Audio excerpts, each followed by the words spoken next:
Class 12 का practical exam चल रहा है। तो क्लास 12 के बायोलॉजी प्रैक्टिकल एग्ज़ाम में आप कैसे 30 में 30 number, how to get 30 out of 13 biology practical कैसे आप गेन करेंगे, इसके लिए मैं कुछ टिप्स बताने जा रहा हूँ। बहुत गौर से ईच एंड एवरी स्टेप को देखिएगा, लास्ट तक वीडियो देखिएगा। अगर वीडियो लगे तो शेयर करिएगा। कैसे आप 30 में 30 ला सकते हैं। अभी समय आपके पास से प्रैक्टिकल एग्ज़ाम शुरू हो गया है, तो अगर आप अभी से तैयारी शुरू करेंगे तो without any hesitation, without any pressure आप 30 में 30 ला सकते हैं। कैसे लाएंगे? सबसे पहला जो है आपका जो प्रैक्टिकल एग्ज़ाम है, बायोलॉजी का जो प्रैक्टिकल एग्ज़ाम है, उसमें आपका रिटन वर्क जो है वो 21 मार्क्स का है।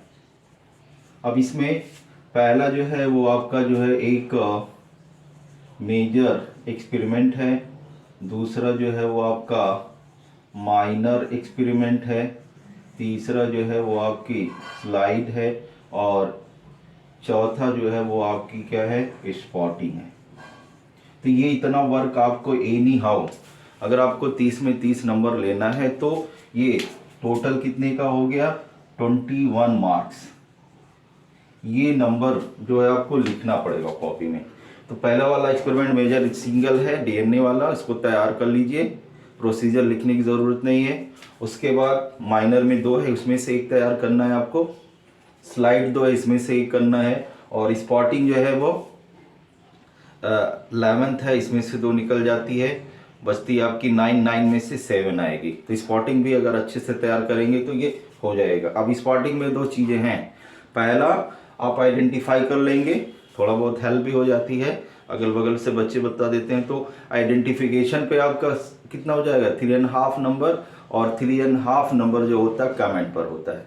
तो अगर आपने इतना कर लिया तो ये 21 मार्क्स मस्ट है। और इसमें से अगर एक भी गलत हो गया तो आपको 30 में 30 नहीं मिल सकता है।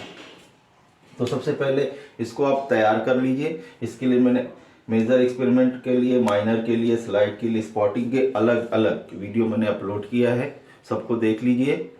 और हो सकता है मैं इसमें जो है डिस्क्रिप्शन में सभी का लिंक भी दे दूंगा। अब आइए उसके बाद जो आता है क्वेश्चन नंबर जो 5 आता है, ये 2 इम्पॉर्टेंट है, यहीं से आपको 30 में 30 दिलाएगा। ये आपका क्या होता है, लैब रिकॉर्ड एंड वाइवा। ये आपका 4 नंबर का होता है। इन जनरल इसमें से वाइवा, वाइवा एक ही बार एग्जामिनर लेता है, 2 बार वाइवा है। क्वेश्चन नंबर 6 जो है वो इन्वेस्टिगेटरी प्रोजेक्ट है, और इसी पर क्या है, वाइवा है। अगर इसका मार्क का डिस्ट्रीब्यूशन देखें तो 2 नंबर लैब रिकॉर्ड पे है, 2 वाइवा पे। यहाँ पे 3 नंबर प्रोजेक्ट पर है, 2 नंबर वाइवा पे है। यानी दोनों मिलाकर के आपका कितना हो गया, 9 नंबर। और यही 9 नंबर जो होता है यही आपको क्या करता है, 30 में 30 दिलाता है। अब इसमें लैब तो सभी बनाते हैं, हर स्कूल में हर टीचर बनवाता है। बस एक चीज़ याद रखिएगा, लैब का जो सर्टिफिकेट है वो फुल्ली आपका क्या होना चाहिए, फिल होना चाहिए। जहाँ पर जिसकी साइन है, इंटरनल की, एक्सटर्नल की, उसके बाद स्कूल का स्टैंप होगा, कितने में कितना किया गया है, बायोलॉजी लैबोरेटरी, सब फिल होना चाहिए। उसके बाद दूसरा होता है इंडेक्स। इंडेक्स भी आपका प्रॉपरली चेक होना चाहिए।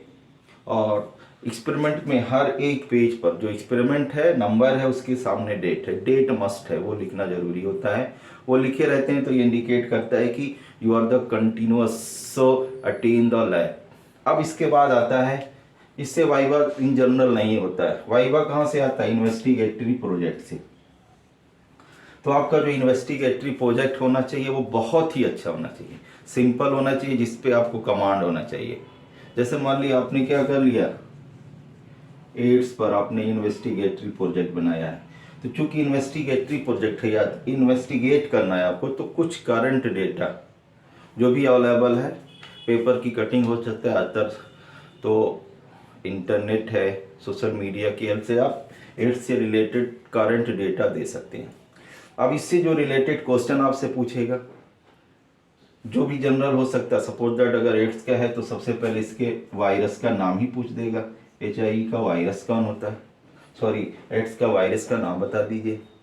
इसका नेचर पूछ सकता है, नेचर कैसा होता है, ये रिट्रो वायरस कहलाता है। क्यों रिट्रो वायरस कहलाता है? तीसरा हो सकता है हमारी बॉडी में जब ये इंटर करता है तो जो फर्स्ट सेल होती है जिसको ये इनकाउंटर करता है